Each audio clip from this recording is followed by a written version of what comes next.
Hello, and welcome back to the BFA Baby podcast. I'm your host, Taylor Hartman, and welcome to the second podcast of 2024.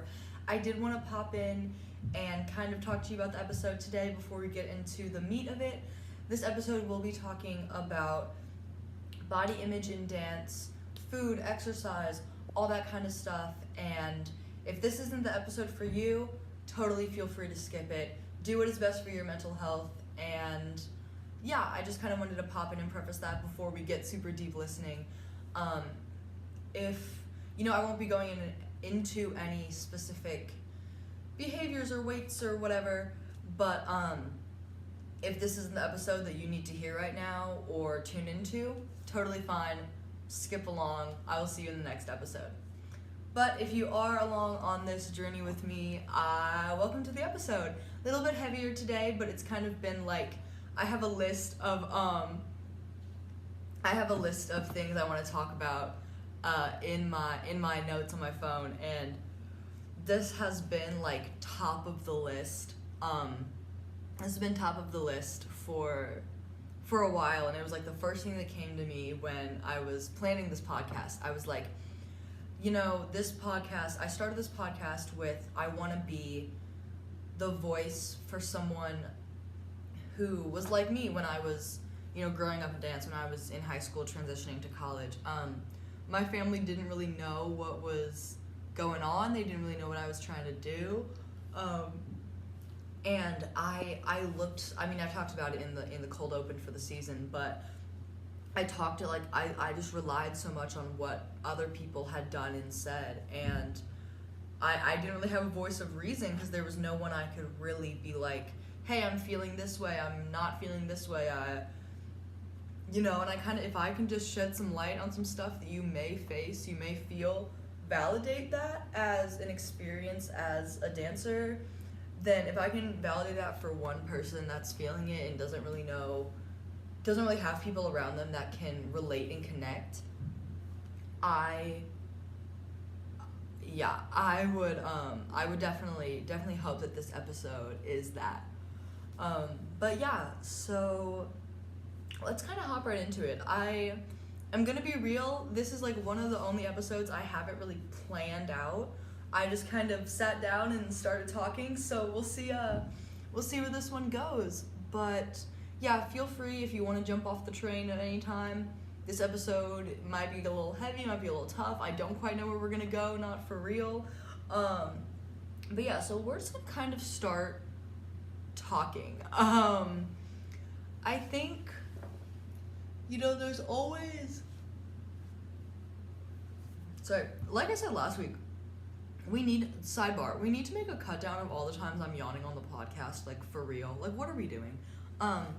Anyways, I kind of wanted to start at like the very beginning, and it's something that I've really noticed, like, as I teach beginning ballerinas, like 3, 4, 5. They just love it so much. They love it so much, and they got their little baby cheeks, and they got their little baby tummy, and their sleeves are too long on their leotards, and they gotta roll them up. And my whole journey with food and my body and exercise and how I dance, I've really started to focus on, yes, taking it seriously, yes, this is my career, yes, doing what is best for my career, but like coming back to that, because it's just so beautiful. They just love it and they express, and it's just, I love that. But yeah, so if you've kind of been following along, we have talked a lot about, I grew up in a competition studio, and again, I don't speak for the company, I don't speak for the dancers, I just kind of my experience.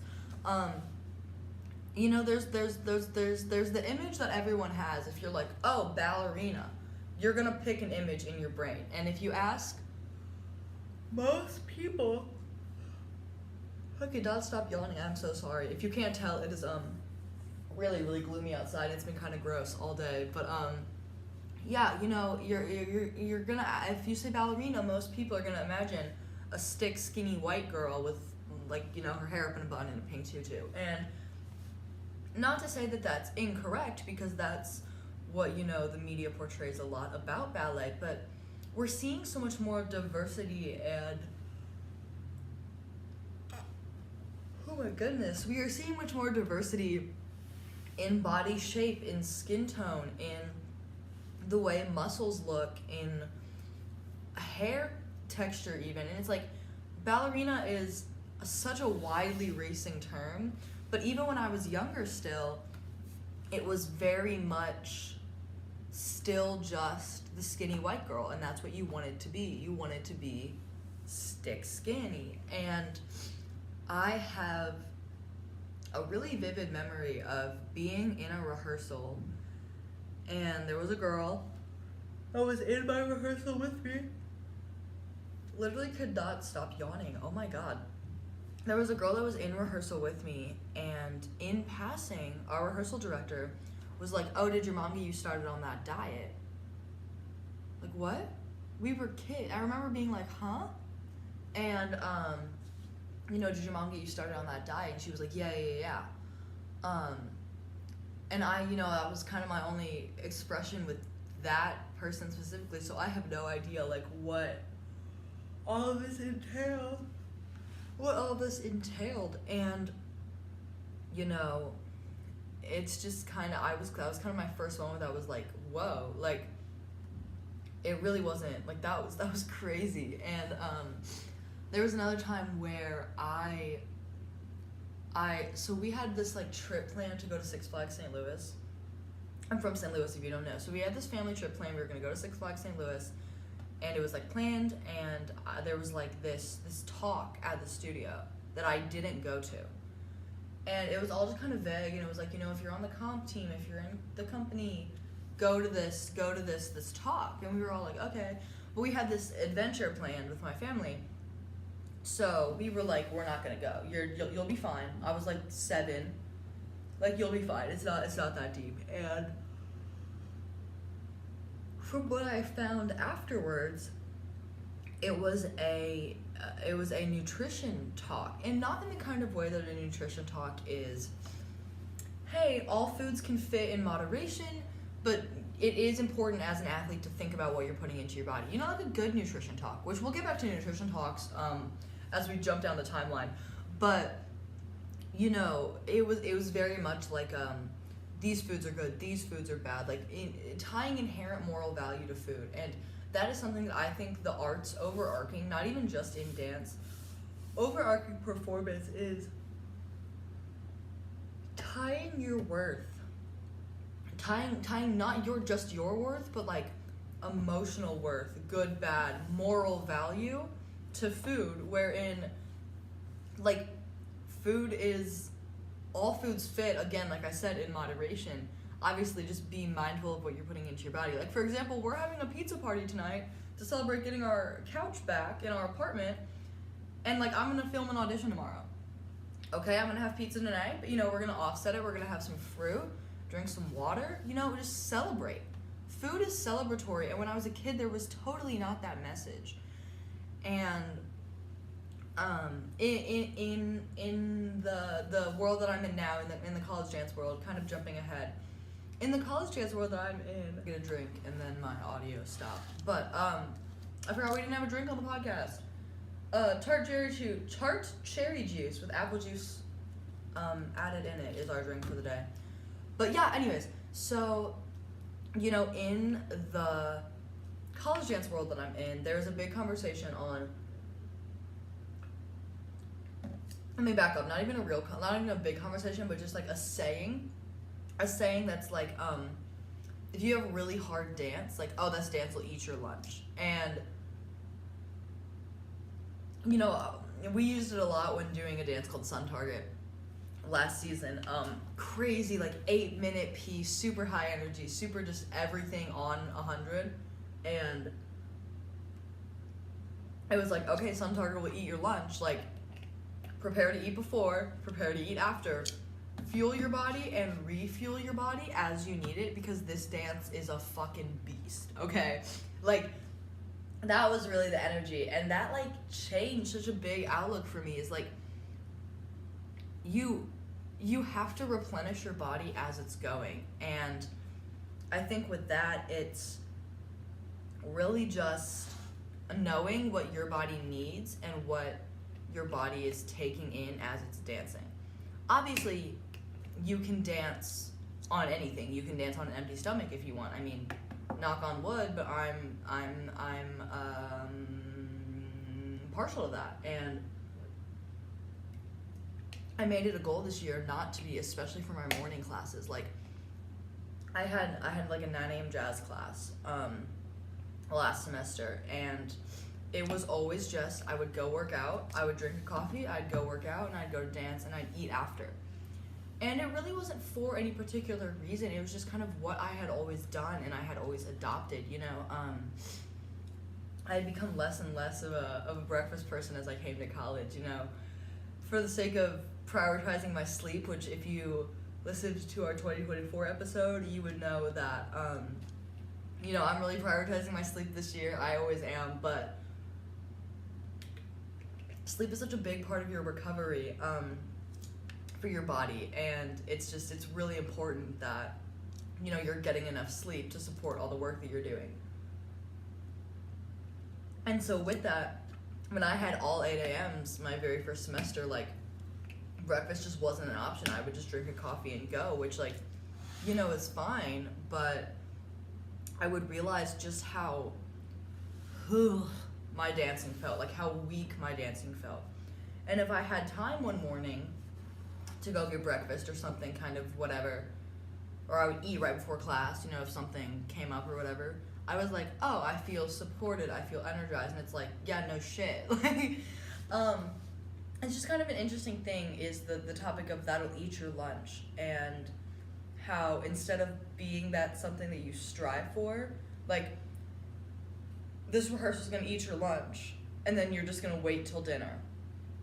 No, you're gonna go to the dance that's gonna kick, you're gonna go rehearse the dance that's gonna kick your ass, you're gonna refuel with a good snack, and then go hang out at dinner, you know? And I think circling back to my days in competition, the big commentary on your body was really crazy. And this is like late 200s? No, I was not alive then.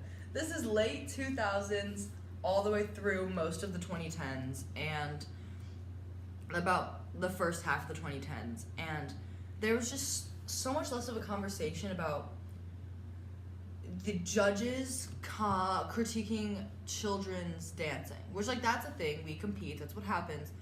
But at that time, there wasn't a conversation that's like the boundary between critiquing the dancer and the dancing. And I think that, from what I can tell, we are really getting into a just strictly critiquing the dancing, which is literally their job, is to critique the dancing and not the dancer. But when I was competing, it was not like that. I mean, I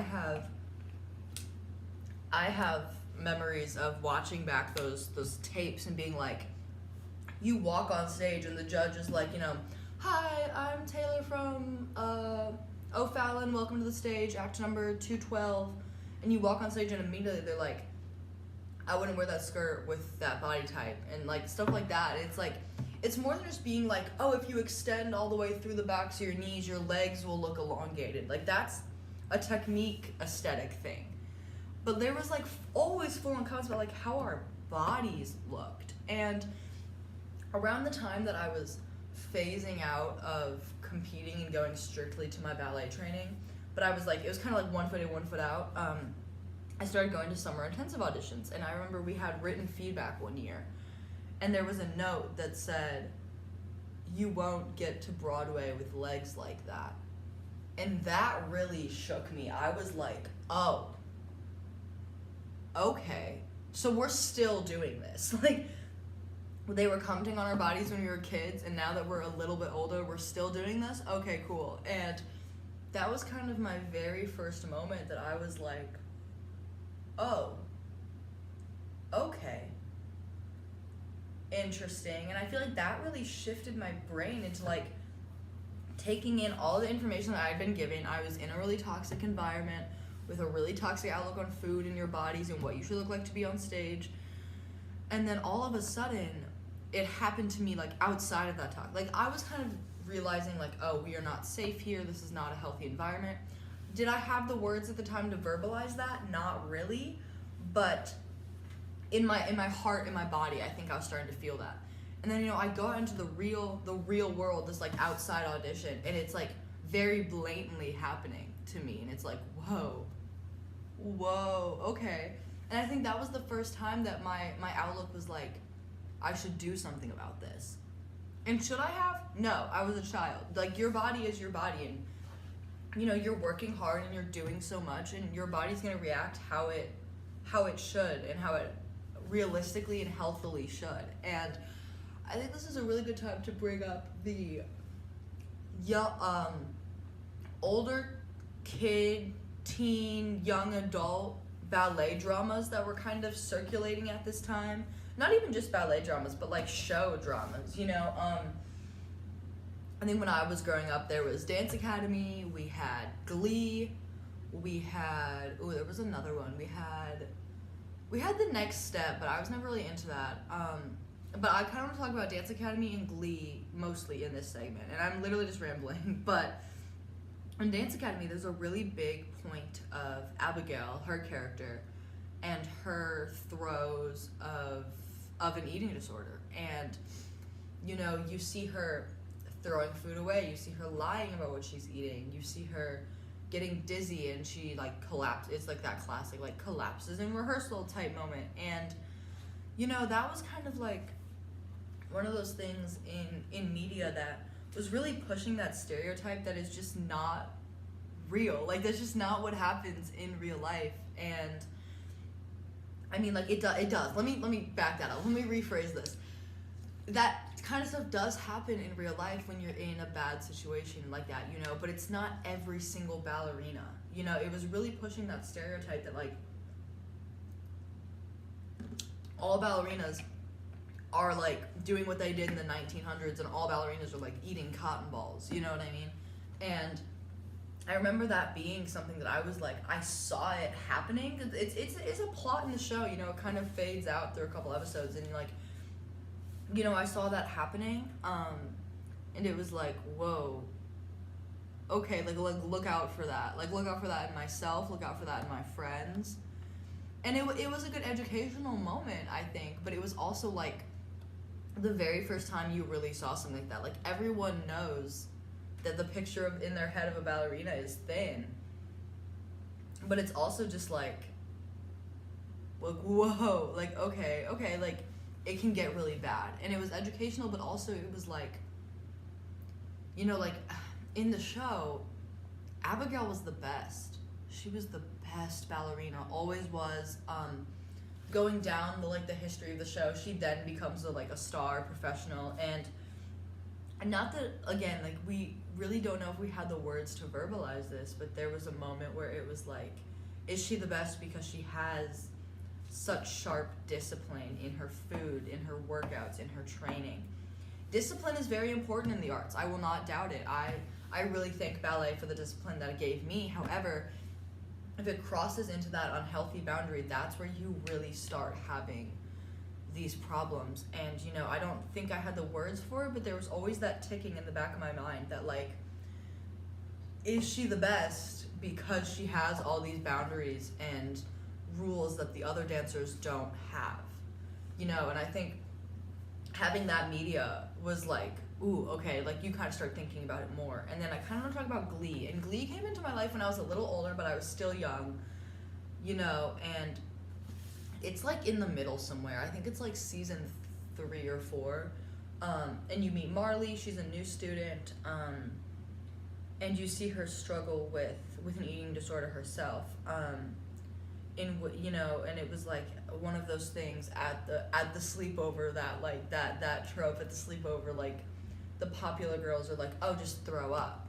Whoa, what are we doing? And I think, like, I mean, it's just such a product of its time that's like, that was a thing that was happening. I mean, it's still happening, but I think now I'm very thankful for it. We have so much more of a commentary of like, hey, that's a problem. We shouldn't be promoting this. Like, purging in any type of way is not a result is not like a means to an end. You don't have to be doing all that. Like, and it kind of goes back to like all foods fit, you know? And I just think having those portraits in media so young, I mean, not on the hate of the producers and showrunners and directors and writers and everything. I mean, like, it's a product of the environment that they're in. You know, these are both high performing art kids. It's a product of the environment. Unfortunately, it is.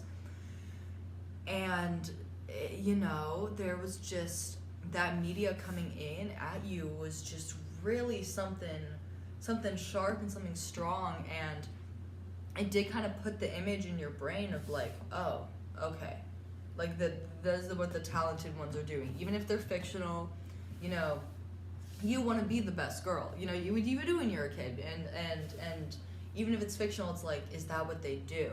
Because it's such a trope in all these shows. And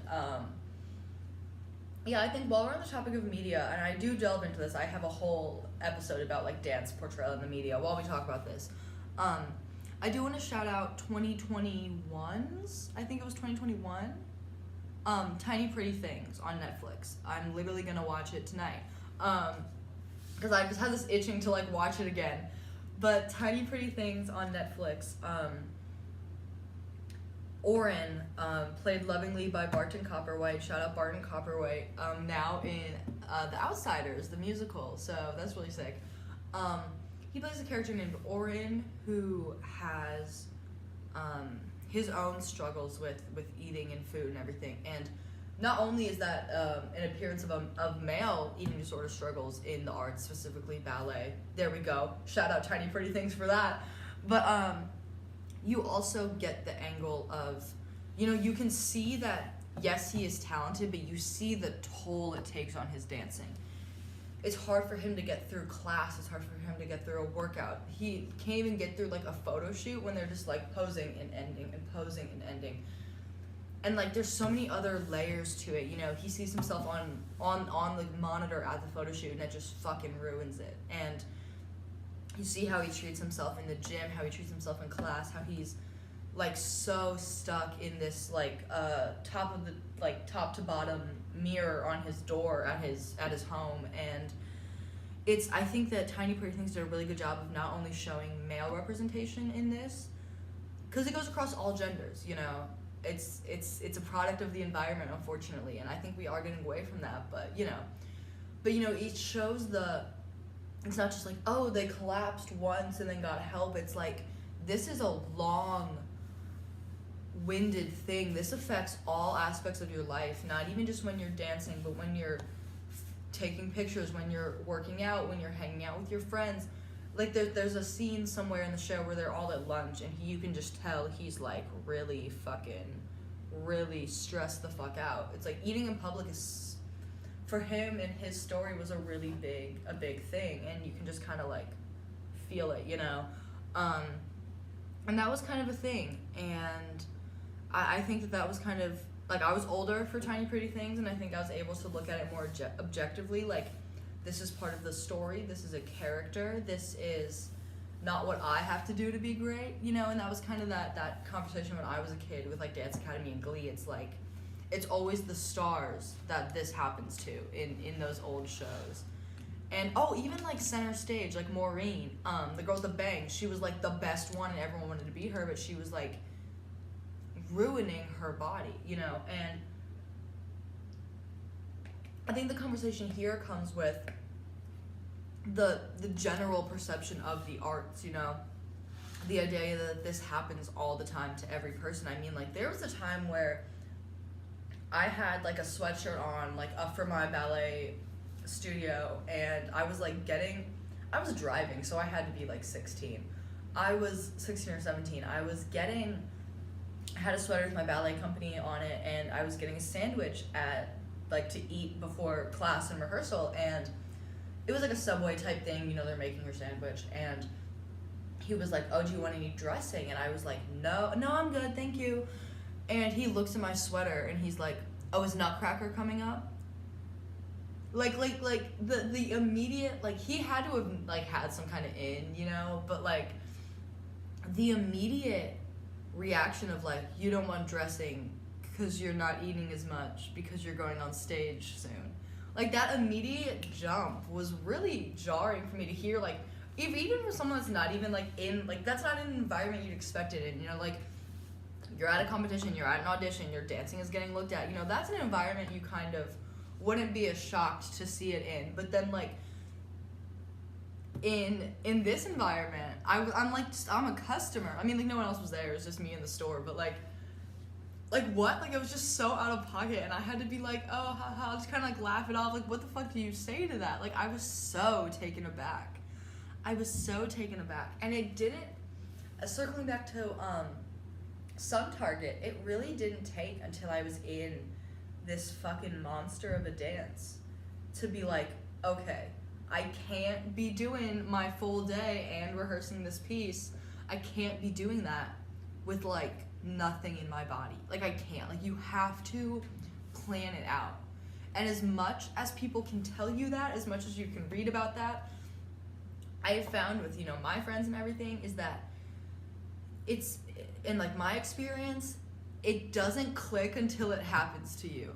It doesn't click until you are, like, shaking on the floor after a rehearsal and you're like, okay, something needs to change. It doesn't click until it gets a little scary. Not that you have a full-on health scare. I'm not trying to be like, oh, just see what happens. Like, no, like, don't have a full-on health scare, but, like, it isn't until you realize, oh, like, I'm barely fighting through these rehearsals. It isn't until you realize all that you're like, oh, like, everything that all the people that have, you know, had a good outlook on it, you know, food has no morality, all food's in moderation, you know, that everyone there that says, like, pace yourself, you're in a hard piece, you're in a hard show, snacks all the time, like, eat, you need more, you're an athlete, you are an Olympic athlete. We talked about Sun Target like we were fucking Michael Phelps. Shout out Michael Phelps. Is he swimming in 2024?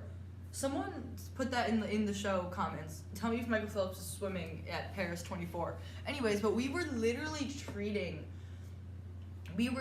this like we were Michael Phelps for the Olympics. We were constantly eating, we were constantly snacking, we were constantly drinking water because it was just such a beast to tackle. And like I said, you don't really realize that effect on your body until it happens to you and you're like, oh, I need to, like, seriously make a change.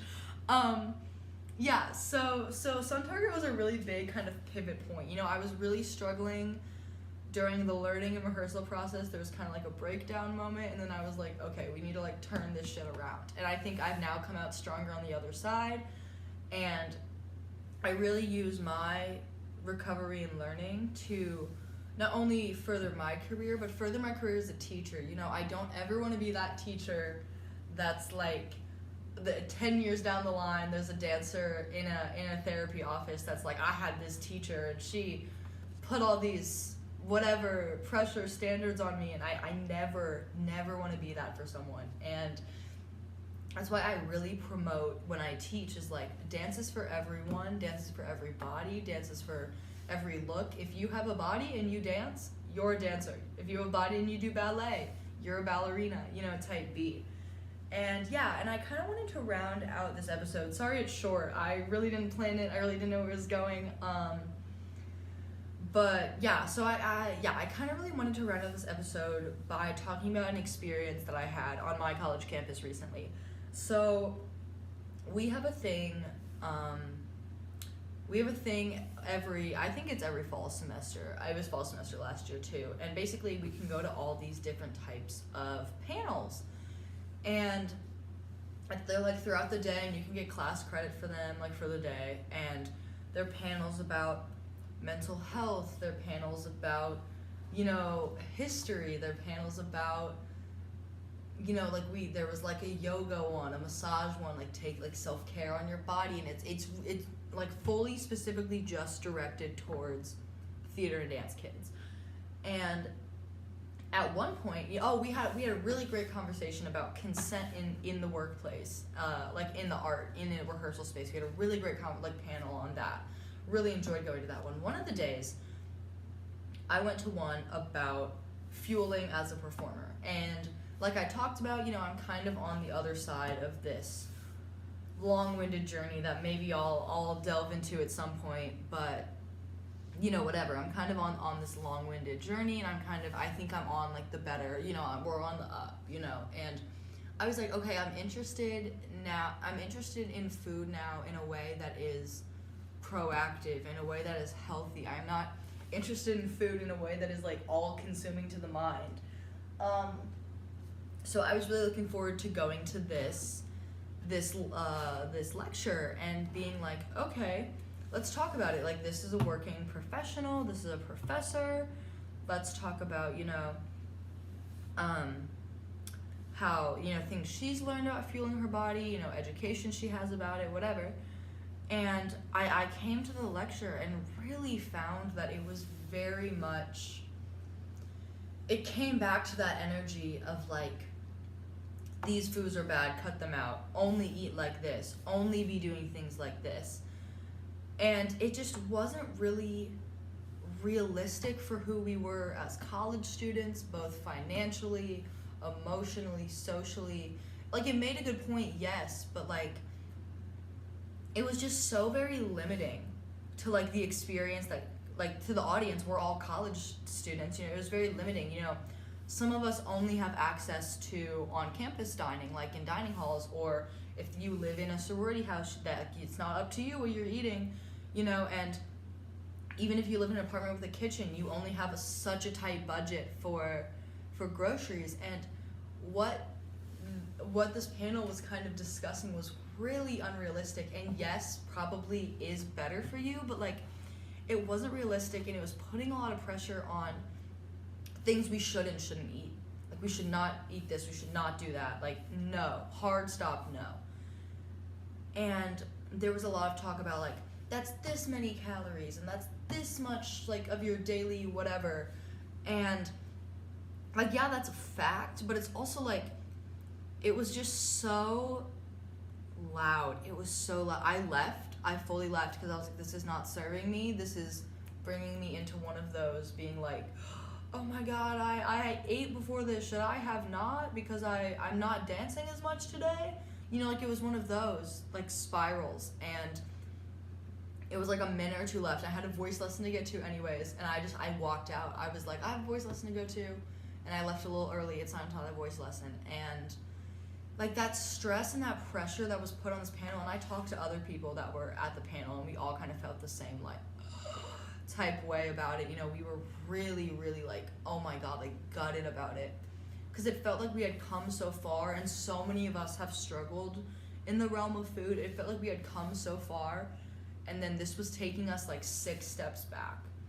And what really hurt was that the professor on the panel was just talking from her personal experience. She didn't have any outward education. She didn't bring in like a registered dietitian, nutritionist. It was just kind of like, this is what works for me, so you should do it too. And it's like, yes, I can understand the value in knowing what works for someone, but it was very limiting, and we were all kind of like, okay, that works for you, a fully fledged adult with like a salary and like money and stuff, but that's not realistic for where we're at in our lives, and not realistic for, maybe even not realistic for our bodies,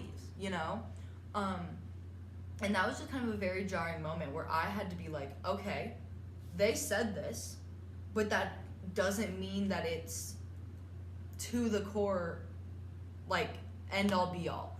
Yes, they're someone of authority, they're talented, you respect them in their work, but you don't have to respect something that they said that was hurtful, or not even hurtful, but just kind of like, maybe not as well-intentioned as they wanted it to be. I don't think that, this professor came onto the panel with like intentions of like changing the diet culture of the theater and dance department. I think it was well-intentioned, but it just didn't read that way. And it was kind of, there were a couple of us that were kind of like, okay, deep breath, like it's not that big of a deal. It did kind of spark some mental kind of, you're just kind of like, your brain starts running in the way you don't want your brain to start running. But kind of once you jump that hurdle and you're like, okay, I accept that I listened to that, I was there, I accept that that works for her, but I also accept that I have found a routine that works for me, and I'm gonna stick to that. I honor the fact that she sat down and talked with us. I honor the fact that it works for her, but I'm gonna stick to what works for me.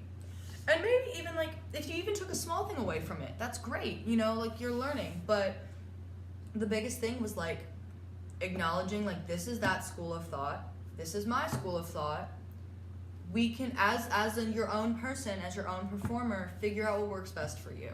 And that was kind of like the biggest thing when that was, because that was an experience that I had that I was like, whoa, why are we going backwards? Why are we going backwards?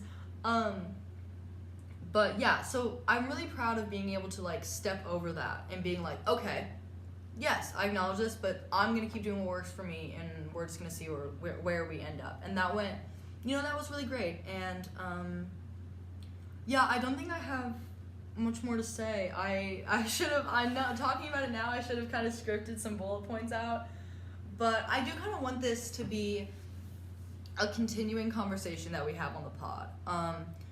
You know, I want this conversation to continue. I want there to be back and forth. I would love if you would like to talk in the comments about what you think about how food is presented in the arts, how it was in your life, how it is now. You know, I would love to like strike up a conversation with you guys about it.